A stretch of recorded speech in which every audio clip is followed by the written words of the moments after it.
Okay, here we are. Gateway, Fred Meyers in action.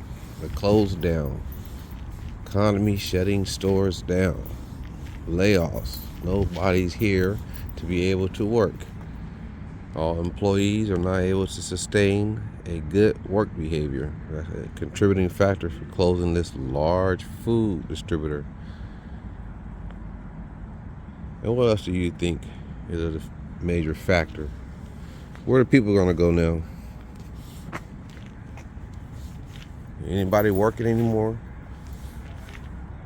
What about the contractors? Nothing but contractors. Contractors from out of state.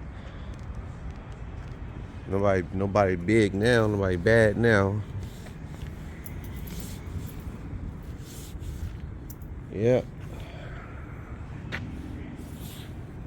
Yep. Where we gonna go now? Well, I figure everyone that came to this location got to go to the new locations. New locations of the old locations. There's more than one location.